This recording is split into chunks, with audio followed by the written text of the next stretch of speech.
Assalamualaikum warahmatullahi wabarakatuh.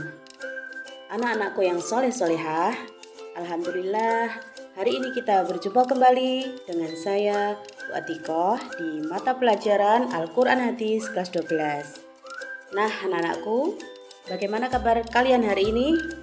Semoga kalian semua dalam keadaan sehat dan selalu semangat ya. Amin amin ya rabbal alamin. Berikut ini adalah profil Bu Atikoh ya. Nah sebelum belajar kita berdoa dulu ya. Bismillahirrahmanirrahim.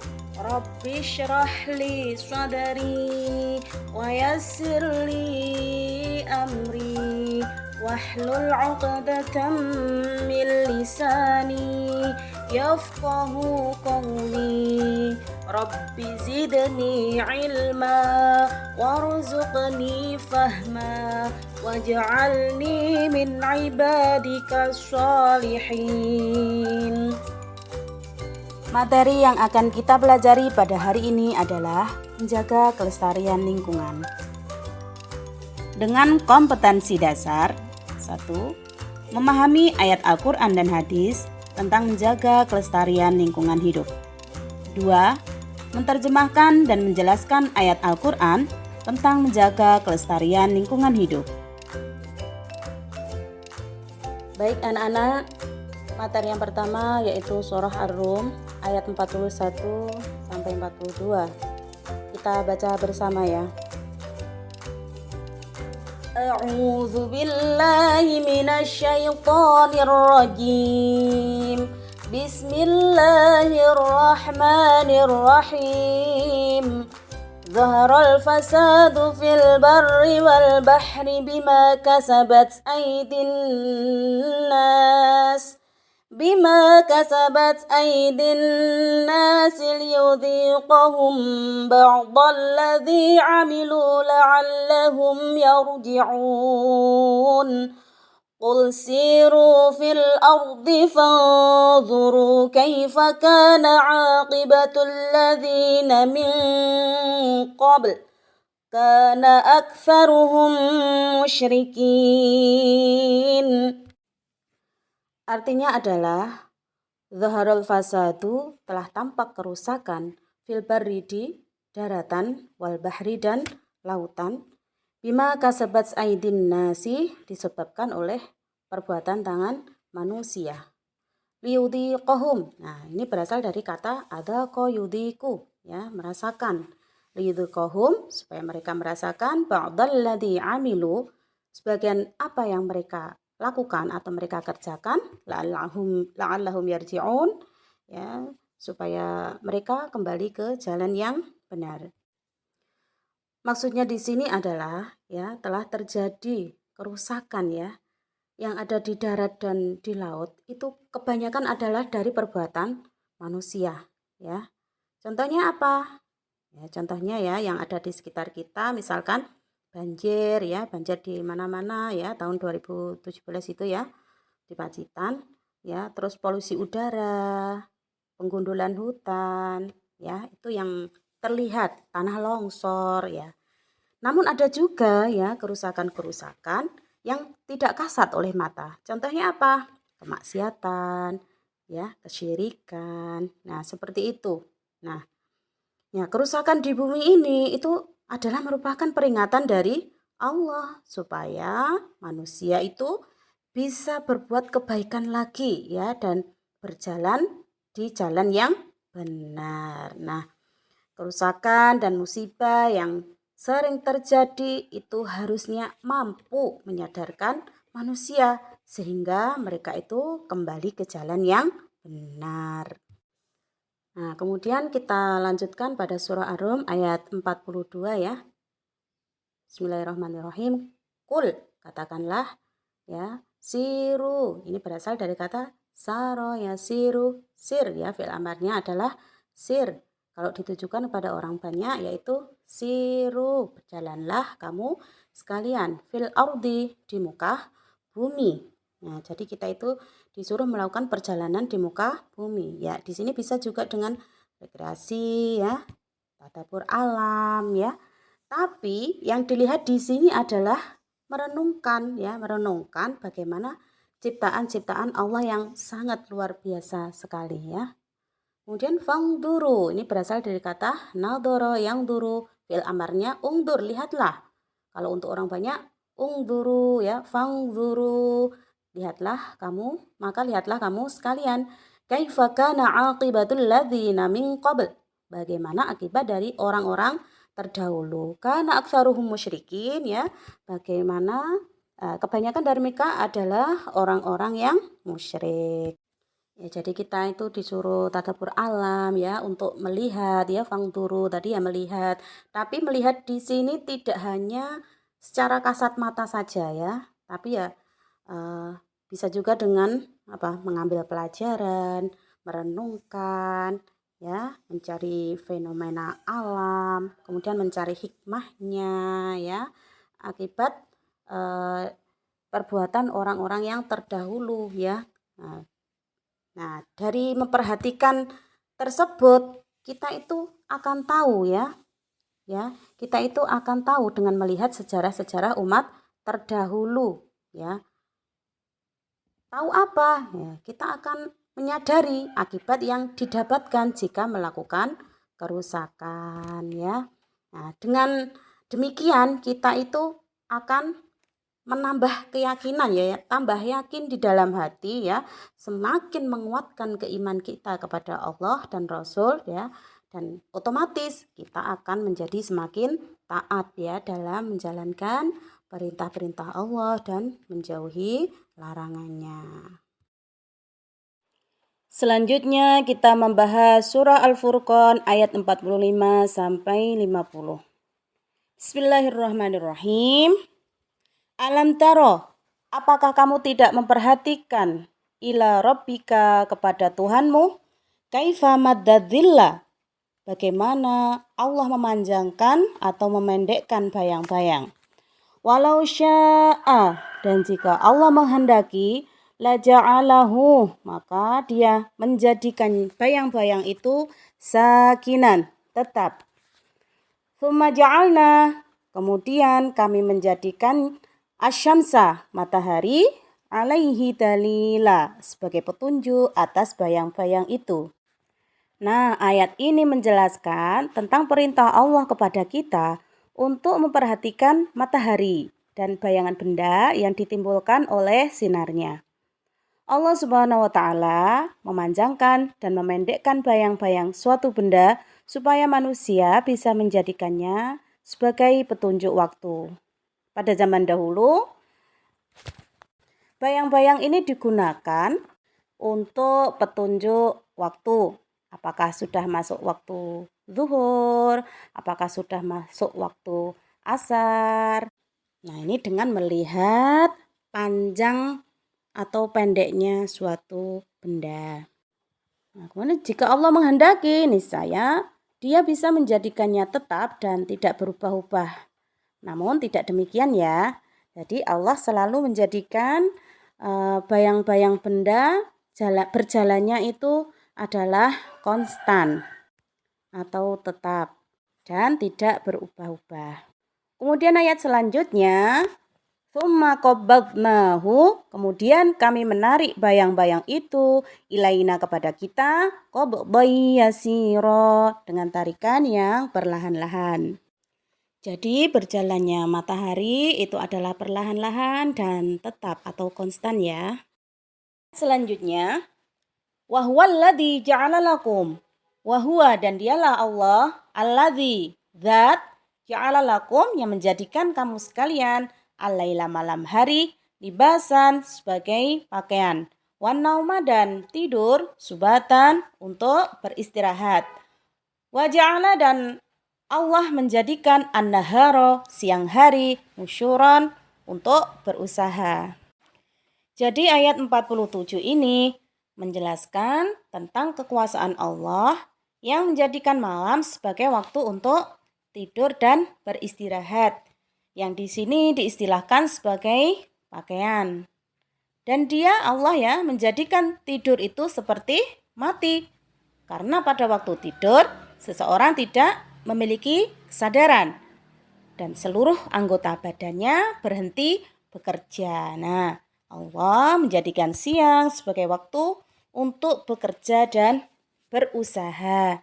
Nah, ini umumnya orang ya bekerjanya itu siang hari.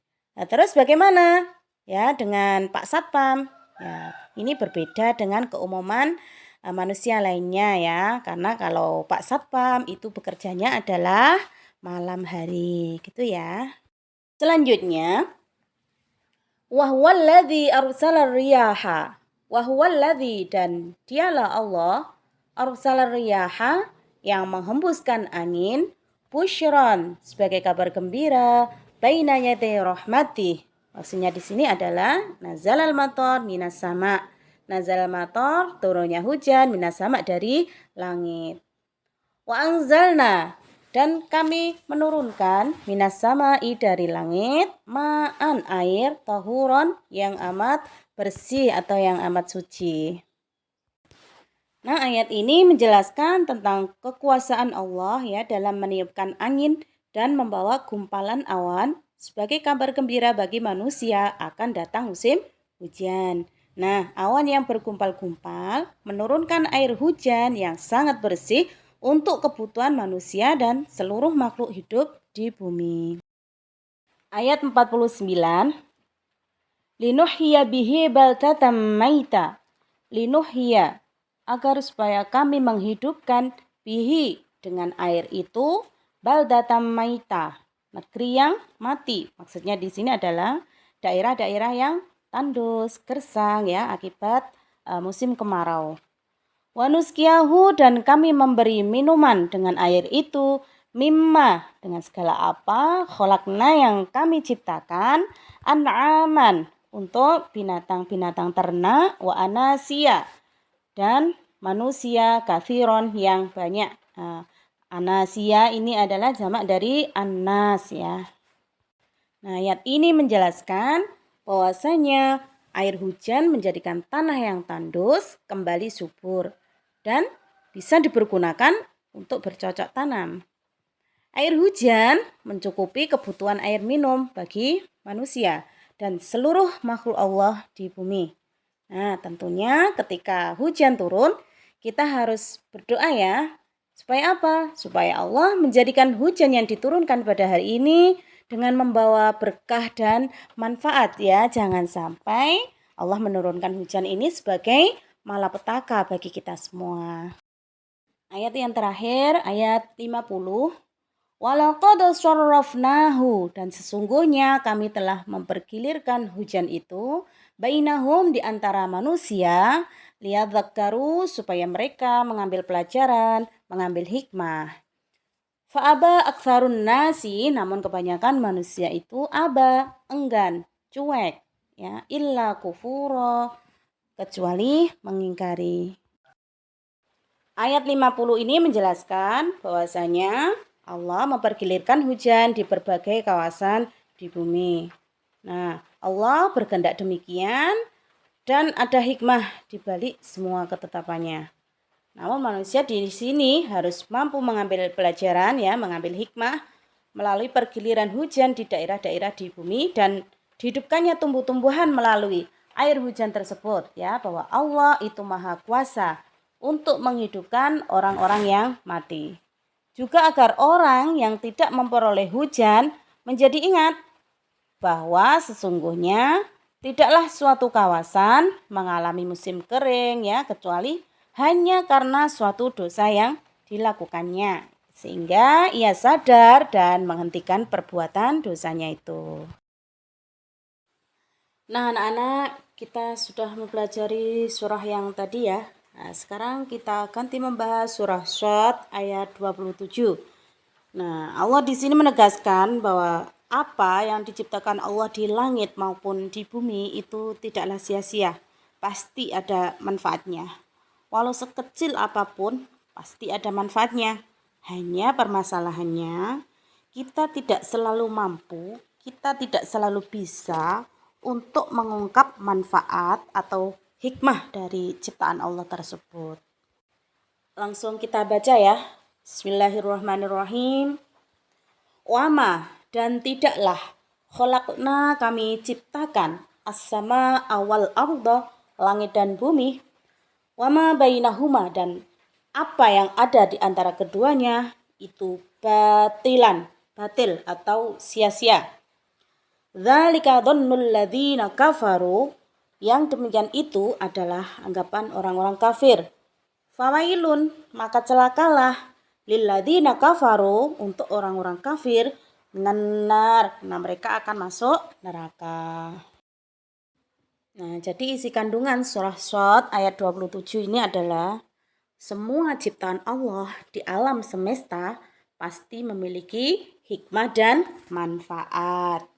Ya, jadi surah ini itu menjadi bantahan terhadap kaum kafir yang menyatakan bahwa penciptaan alam semesta berikut isinya itu adalah sia-sia. Nah, orang kafir ini tidak menganggap semua ciptaan Allah itu sebagai kebenaran ya. Nah, anak-anak, jadi kafir itu ada dua ya. Yang pertama kafir adin, yang kedua kafir amal. Jadi kafir adin itu adalah non-muslim. Nah, orang-orang yang tidak beragama Islam. Sedangkan yang kedua itu adalah kafir amal, yaitu orang yang mengingkari segala apa yang telah ditetapkan oleh Allah. Nah, ketika orang itu tidak mempercayai untuk apa Allah menciptakan ini, untuk apa Allah menciptakan itu, nah maka itu dinamakan kafir amal. Nah, apa balasan Allah terhadap orang-orang yang seperti ini, orang-orang kafir ini? Nah, jadi Allah itu akan memasukkan orang-orang kafir yang mendustakan ciptaannya itu ke dalam neraka dan mereka pastinya akan mendapatkan azab yang pedih. Nah, anakku sekalian, tadi kita sudah bahas surah Al-Quran yang membahas tentang menjaga kelestarian lingkungan. Nah, sekarang kita akan membahas hadis tentang menjaga kelestarian lingkungan. Nah, hadis ini diriwayatkan oleh Bukhari Muslim. Bismillahirrahmanirrahim. An Anas bin Malik radhiyallahu anhu qala Rasulullah sallallahu alaihi wasallam ma min muslimin tidaklah seorang muslim pun yaghrisu gharsan yang bercocok tanam au yazra'u zar'an atau menanam satu tanaman fayaqulu minhu tairun maka tanaman itu dimakan oleh burung au insanun atau manusia au bahimatun atau hewan illa kana lahu bihi shadaqatun melainkan itu menjadi sedekah baginya. Rawahul Bukhari wa Muslim. Kandungan hadis tersebut adalah Rasulullah Shallallahu Alaihi Wasallam memberi motivasi kepada kaum muslimin untuk bercocok tanam. Beliau bersabda bahwa setiap muslim yang bercocok tanam itu merupakan sedekah baginya. Meskipun hasil tanaman itu untuk dirinya sendiri maupun dimakan binatang. Hadis ini menganjurkan kepada kaum muslimin untuk gemar bercocok tanam sehingga dapat memberi manfaat kepada manusia maupun makhluk lain dan keseimbangan alam pun akan terjaga. Berikut sikap menjaga lingkungan hidup. Yang pertama, memperbarui sumber daya alam dengan melakukan reboisasi. Kedua, menjaga lingkungan dari kerusakan. Ketiga, membuang sampah pada tempatnya. Selanjutnya, tidak melakukan pembakaran hutan untuk membuka lahan. Kemudian, menggunakan sumber daya alam sesuai batas kewajaran. Terakhir, menjaga sumber daya udara, air, dan tanah dari eksploitasi dan kerusakan. Demikian anak-anak materi kita tentang menjaga kelestarian lingkungan hidup. Pada prinsipnya, bagaimana kita itu bisa evaluasi diri, berbuat baik terhadap lingkungan alam, lingkungan manusia, dan diri sendiri. Mudah-mudahan kita sebagai hamba Allah bisa menjadi hamba yang baik, yang tidak melakukan kerusakan di bumi tercinta ini. Terima kasih, mari kita tutup pelajaran pada hari ini dengan doa kafaratul majlis. Subhanakallahumma wa bihamdika asyhadu an la ilaha illa anta astaghfiruka wa atubu ilaik. Assalamualaikum warahmatullahi wabarakatuh.